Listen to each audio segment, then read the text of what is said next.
is only the family and the family of Comrade Pravin Gordan that has got the authority to make such pronouncements. And those, by extension, who are delegated by the family, if any of such occurrences may happen.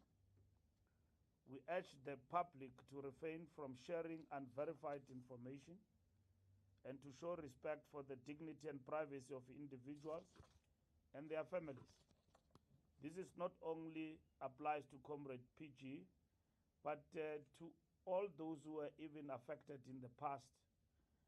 As we know, in the era of social media, this kind of fake news have been circulated in the past, affecting different families and causing distress. It is only families that can make such pronouncements. We further urge the public to disregard these baseless claims and to rely on verified sources for accurate information, and such sources on matters of that nature is the family. It is critical that we focus on his speedy recovery and factual reporting from credible sources and official statements rather than being swayed by harmful misinformation. And we thank the media of South Africa, which have at all times followed the protocols that are written and unwritten about matters of this nature. We'll continue to monitor Comrade PG's conditions and provide updates as necessary. We stand with Comrade Gordan's family and offer our continued support. We welcome the results of the by-elections held yesterday across 23 wards. We extend our gratitude to the communities who have once again placed their trust in our movement. These results are a reflection of the continued confidence that our people have in the ANC's ability to deliver on its commitment to improve their lives. The ANC urges all newly elected councillors to work diligently for the communities that have entrusted our movement with their vote. An ANC councillor must always address the needs and the concerns of the people with dedication, humility, and a commitment to the values of our movement. The responsibility to ensure quality service delivery, responsive local government, committed to improving the lives of our people, rests on their shoulders. The ANC remains focused on its mission to rebuild and regain the trust of the people to deliver on its commitments. We are working tirelessly to ensure that our structures at all levels are responsive to the needs and aspirations of our community. Thank you very much. Colleagues, we'll take a few questions. Any question? Thank you, Mr. Mbalula. I'm Howard from UFM. On the by-elections, I imagine you must be inspired as the ANC, having retained so many wards. And regarding Mr. Pravin, you know that fake news is fake news under any circumstances, but the tone of your statement also seems to be setting the mood. Now you are reading his credentials. It sounds like an obituary, or you know, he was this kind of person. Is it that bad for the ANC to have to quote these credentials in such No, we quote credentials about any of our luminaries in good and bad times. So it's not even a biography. If you were to read the biography of Comrade PG, you will take the whole day. So we are expressing our heartfelt gratitude to the family, and at the same time expressing our support to the family in this difficult time. Pravin Gordan is one of the most outstanding patriots of this country, and that is why others are even wishing him all bad things. But if you look at who are those, you will know who are they. But that's not where we are. We are here because this is the man who served our nation with diligence and dedication. And whenever there are rumors and news that are of this nature, it is important that they should not only be clarified, but as the movement and the organization that he belonged to and he served with diligence, we've got the responsibility to be with him even at that moment when he is not in the right space.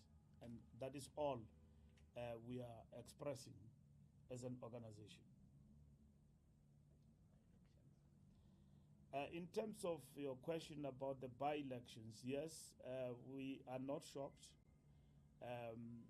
We are aware that the ANC has been doing well in terms of the by-elections post the May elections.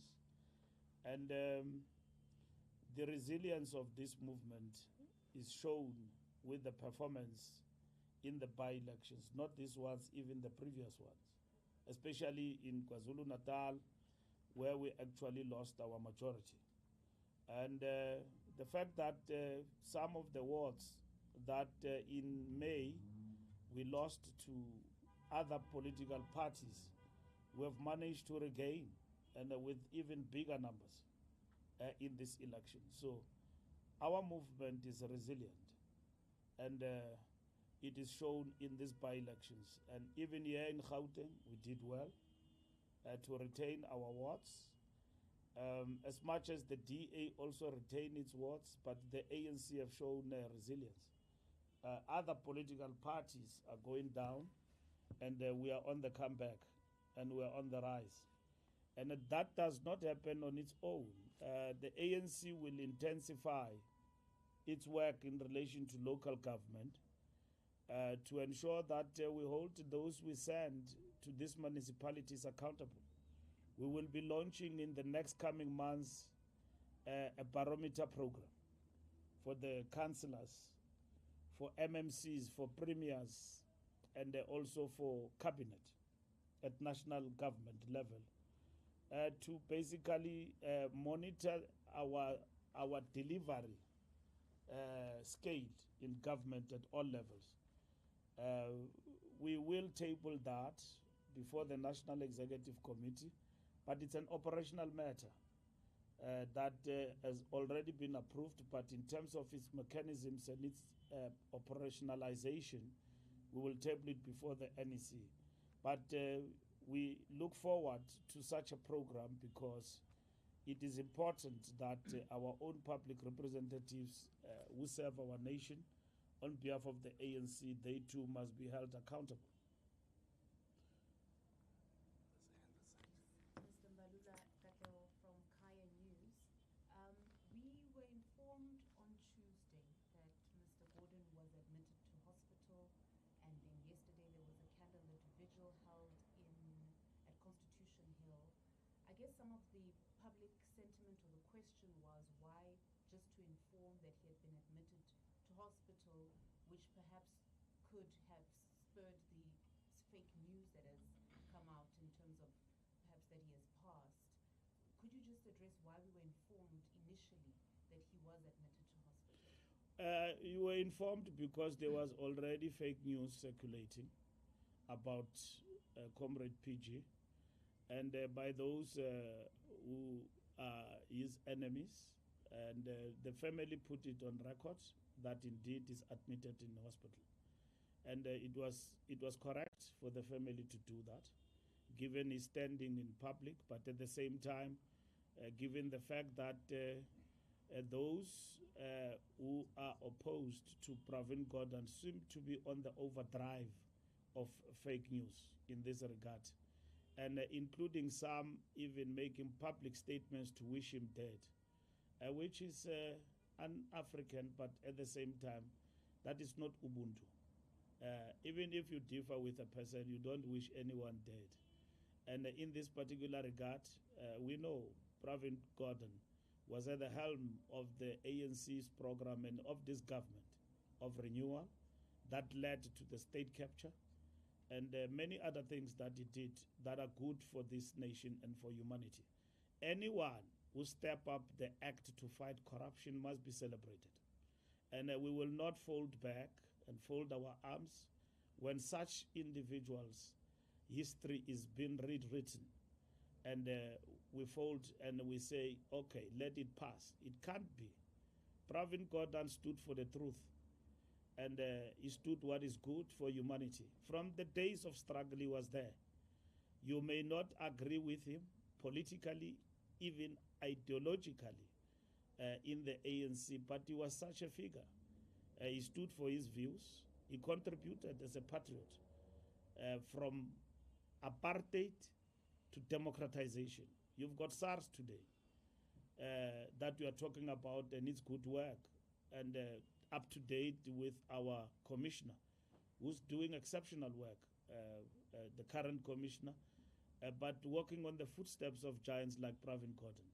You've got an integrated financial system that includes SARS because of PG and the work that he has done. So we can't allow that history to be eroded and just to be distorted.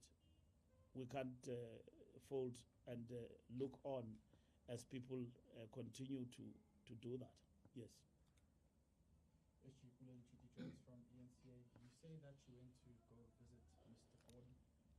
What was the conversation like? Did you guys have a conversation? Did you manage to speak to him? How was he feeling?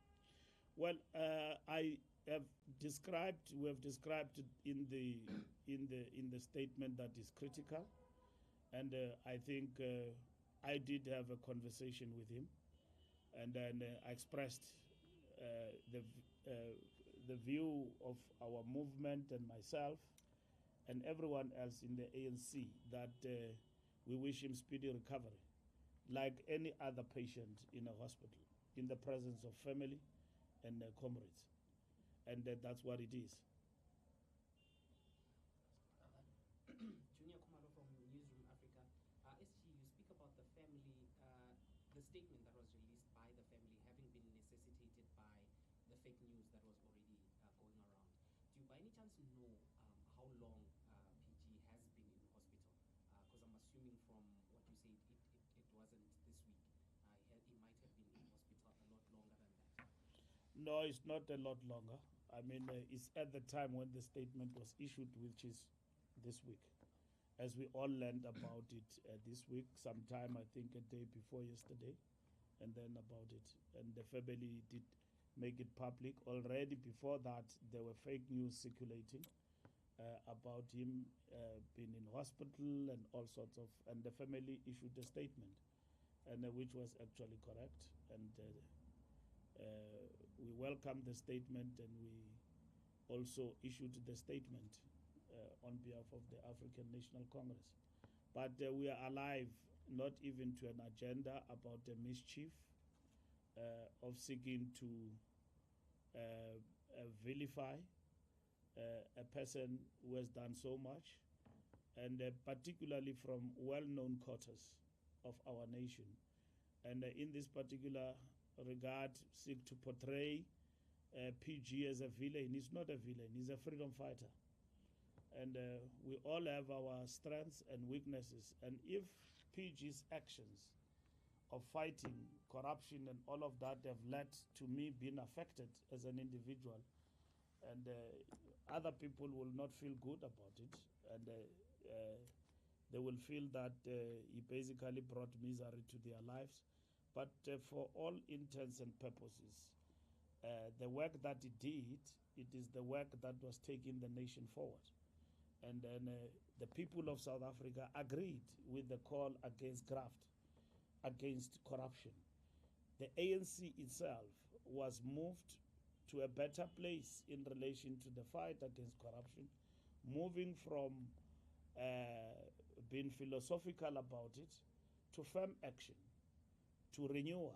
As part of that renewal includes a whole lot of things that meant that our movement needed to move not only with speed but with decisiveness on some of the things that we are facing in terms of graft and corruption that is associated with the ANC. So PG was an activist and a revolutionary in that struggle, in that context.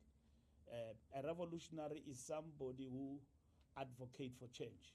So for change he has advocated in relation to the fight against corruption made him a revolutionary. And he will be counted amongst many in our country who have changed the course of history in that particular fight, and lest we forget. And that's it. Thank you, Zaini. Okay, Alpha. Good afternoon, Mr. Madula. Alpha Ramushana here from Eyewitness News. I know it may be a bit insensitive, but I think anyone who's watching may be wondering what condition he's facing. Are you at liberty? Are you able to speak about the condition he's facing? Well, I've said it in the statement, critical, and that is it. Anything further than that is in the hands of the doctors and who are looking after him. And so, like any other person who's in hospital in a critical position, it's the best care from the medical practitioners of our country. And that is what is happening at the present moment. Oh, sorry, or maybe if I could rephrase, but the illness. We can't talk about that. It is the terrain of the family. Yes. With the SABC. Actually, you spoke highly about the role that Mr. Gordhan has played. And just, juxtaposing that thought with what you just said, that he's been vilified, enemies. What could lead to that? I mean, one would think that such a person who would, work hard to expose, fight corruption should be praised. What do you think is at play there? Of course, you live in this country. You are not in Jamaica or United States. You know what has happened. You know PG's role in the leading up to state capture. You know that. He was in the forefront of that. And you know who are the forces and the quarters who will vilify him in this country, and who they associate with. You know that. And it's not for me to repeat. We are not there now. And the fact of the matter is that it will remain. I mean, they won't be pleased. They will continue to celebrate, but as they do so, history will absolve him in terms of the role that he has played. And I'm certain in the annals of history, he will be judged fairly. For a man who stood when it was not fashionable against all odds. And the fact that he cannot be praised by everybody because it's not money.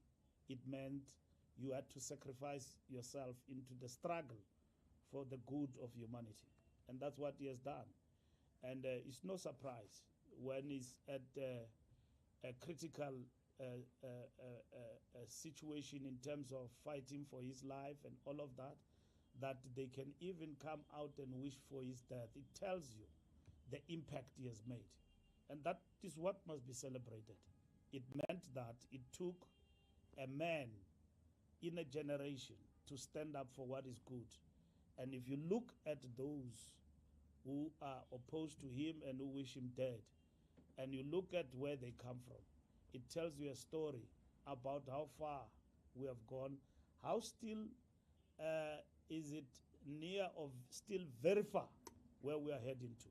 Like you said, a person of that caliber must be celebrated, and I'm certain that a lot of good South Africans will recognize and celebrate PG's work in this country as they do every day.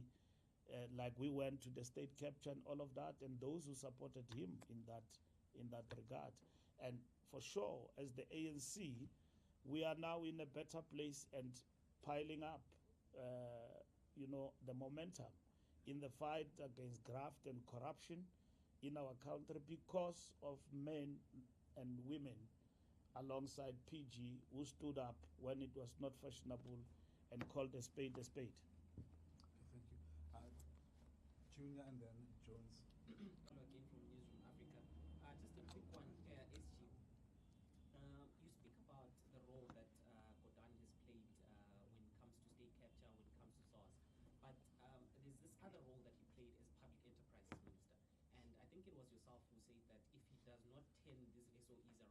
we will basically ask him to go. I just want you to speak about what you think his legacy is going to be as a Minister of Public Enterprises. Well, public enterprises has been is phased out now, and the role about individuals that they've played when they occupy ministerial positions and the impact they've actually made, that too is left to the legacy of what they did when they're there. And it did its part, and today we're on the right path in terms of dealing with that entity and being aligned to transport in relation to its logistics and freight, and revamping it to be aligned with the developmental objectives to enhance economic growth for our country. The statement I made at that particular moment was also followed by a statement of clarification in relation to what I meant by that. It was not to cast aspersion on him. It's like any other minister or a global statement you can make that if you don't move, we'll move you. And that was it. So it was in no way a reflection on him per se. It was a reflection on the state of what he has inherited, which Transnet was a mess. And we are on the recovery. You know that. Like many other people will say today, PRASA, about many, I mean, we are on the roll in terms of new trains, but you know what has happened. These entities were brought to ground. And the effects of that is what we are feeling today and reeling from. We are getting out of load shedding. We came out of it slowly, but we are not yet out of the woods. But at the end of the day, it looks like the work that our government has done in relation to load shedding had a foresight not of ad hoc but long-term intervention. The same as Transnet. There was a lot of criticism in relation to Transnet and all of that, logistics and freight and so on. But we know that this was an effect of years of state capture that ran down that important state entity.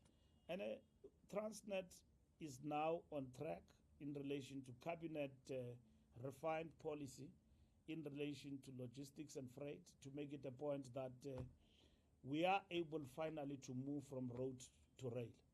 And working with the private sector, we have adopted the rail policy, which enables government even to move faster together with the private sector in that regard. So we are quite not just optimistic, we know that good days are ahead of us. And all the signs in the 7th administration are for all of you to see that what is good for South Africa is coming. But it did not come simply because somebody had to bend over. Somebody somewhere had to be decisive. And PG will be counted in relation to the intervention and the struggle they led in terms of ensuring that we deal with the rot that was happening in the state entities. Okay. Jones and yeah. Treaty Jones again from ANC. Just on separate matters of national interest, President expected to sign the Bellepool tomorrow, but seemingly there being a pushback from the Democratic Alliance, also part of the government of national unity. Just, do you expect more of a fight coming from them in relation to this matter? How will you resolve your differences? That's number one. Number two, President's office also receiving a report on Justice Minister Thembisile Simlani on the loan issue. I know you did say that you will be subjected to integrity commission processes, but has there been a date set for that process as well by the ANC? Can I explain again? Let me repeat myself. Anyone who's affected is not being pushed by the ANC. It's upon that individual to present themselves or whoever to the Integrity Commission. In this particular regard, we received the report from Comrade Thembi. I'll report about that to the officials, about what she said, what actually happened and all of that on the part of the ANC. But remember, in terms of the ANC, we now have Integrity Commission. where she will go independent from us. Remember, independent from us as the leadership. Present herself there. The Integrity Commission will make a determination. Having evaluated the report that she would have given, where does it place her in relation to the integrity of the ANC? And they will then bring that report to the SG, and I will report to the National Executive Committee. It's a given, it's standard. So for what she's accused about in relation to VBS and the reports that have sprung to the fore, she will explain herself. She knows that procedure. I don't have to write a letter and remind her that she must go to the Integrity Commission to explain herself and the side of the story. We have established the Integrity Commission specifically for matters of this nature. That when you are affected, the Integrity Commission is not a disciplinary committee. It is a committee that looks at integrity. And most of the people missed that point. They think the Integrity Commission is the DC. No, they look at the integrity, that if there's a matter raised in the public domain, to what extent in their own evaluation does that affect the integrity of the party liberation movement called the African National Congress? And they make recommendations. Their recommendations can be endorsed or they can be not supported by the National Executive Committee. But my job in relation to the Integrity Commission and the conference resolution, once a report is submitted, my job as the SG is to submit that report without fail to the NEC. We are going to have an NEC meeting where I'm going to submit all the reports of the Integrity Commission, past and present, to say this one was attended aside. I will, after that meeting, the NEC, having reflected on the report, explain again, give a report in public that this is how many reports that have been tabled, and then this is the view of the NEC on each of the reports. And by end of this month, we are going into that meeting of the National Executive Committee, which will consider Integrity Commission, but at the same time, organizational issues in relation to the state of the ANC. And that is the point. The Bella bill has been given to the president. The president sit down, apply his mind, and then if the president have come to a conclusion that there is no constitutional impediment or legal or so in relation that prohibit him from signing the bill, from the statements I have seen, the president is signing on Friday. So there's no need to make a call that the president must sign, because it will be good for me at Lutulia House to make a call the president must sign, but if the law says to the president, send the bill back to Parliament, the president has got to do so. But it looks like, based on the advice, like all the bills that have gone and have come before the president, he has signed them because he is confident as the president that he has ticked all the boxes and he doesn't need to be commanded by us to sign the bill. Even what if the law says take it back? He can't. So I've seen, we are an activist country and a vibrant democracy. I've seen civil society rising that this bill must be signed. The president's office have said, Friday, we are signing. After they sign, I will be here on behalf of the ANC to talk about how important is that bill for South Africa's transformation. I'm not a spokesperson of the DA. They can do whatever they want to do. If they want to walk, they can walk. If they want to do whatever they want to do that they deem it fit in their own perspective, it works for them, they can do that. But it doesn't mean that we cannot talk as members of the GNU and political parties who are in the GNU. We will talk and engage. And I suppose even at that level, the president I saw yesterday, he met with leaders of the GNU, and that's how it is. It is going to be like that for as much as we are in this GNU.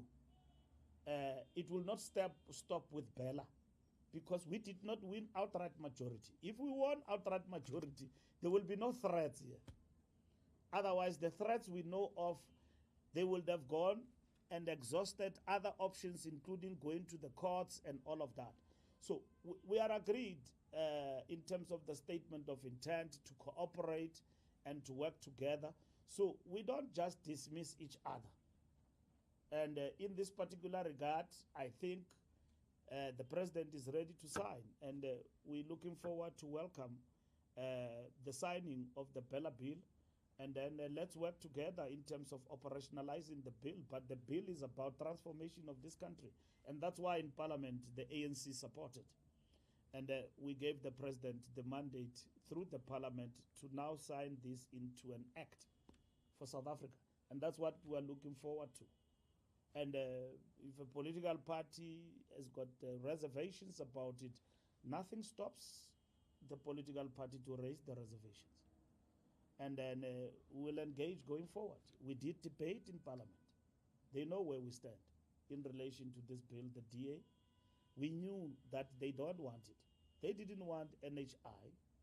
And we engaged with them and all of that. Ultimately, we signed. So I've seen a very pathetic distortion that we sign for the sake of it, but we don't operationalize. People like those, where do they come from? I mean, it's like they are just operating like Illuminati or whatever that it is, you know, and so on. You don't do that in the democratic state. Once the law is the law, is the law. It is implemented. You know, once the law is the law, it affects all of us. If the law says that you must not drink and drive, you won't drink and drive. If you do, you'll be arrested. If the law is signed into an act, it is the law. It will be implemented. And that is it. So you must expect that our partners in the government of national unity led by the ANC, they will continuously raise their issues in relation to the matters that they differed with us in the past and even in the present. Like we have said, and we repeat ourselves all the time, the GNU is not a melting pot. GNU is not a melting pot. ANC-led GNU is not a melting pot. GNUs and coalitions, in their very definition, are constituted by political parties who necessarily don't ideologically share the same perspective. They are constituted by rivals most of the time. And that's what they are. But our GNU and our government, we have constituted it for the stability of this country going forward. And it is doing very well. So we must not be shocked all the time when the DA raises their issues and all of that. South Africans and everyone else must have what is called shock absorbers about this GNU. And that's it. So we are on track. We are engaging. We have started, and we have started very well. And we will subject some of the issues in the long term to the clearinghouse so that we talk about these issues. So that is it. But from the reports that we got, which is very inspirational report, is that on Friday, Matamela looks like he's ready to sign. So we're looking forward to Friday. And the signing will be good news all round for the majority in this country. I think Pule's question, he wanted to establish whether Mr. Gordan is responsive or unconscious, and I think people will be curious about that. Then is he in a private or public? No, but what language you don't understand? Now you want to make me a controversy. I said it's critical. Now, when a person is critical, you must talk about the details of whether he's conscious, is on a what is on. No, it's not. That's not the case. You are a journalist. You are a journalist. How you describe the state of a person, it's in no denial. He is critical. in hospital. And the doctors are doing everything possible. And that's it. And what the doctors do to save lives is private. Now you want us to bring us back to Madiba's debate, critical but stable. No, Chief, don't do that. I think we have been there, and the family has given us permission to talk about this because this is our member, is our leader. So we are explaining to you, he's in hospital, it is confirmed, family has confirmed that. He's critical in hospital, and we're putting him in our prayers, and doctors are doing everything possible to make it a point that they are able to save the life of Comrade PG. And that's it. As there's no any other hand, is she? Thank you. Thank you very much. Thank you. Colleagues, thank you.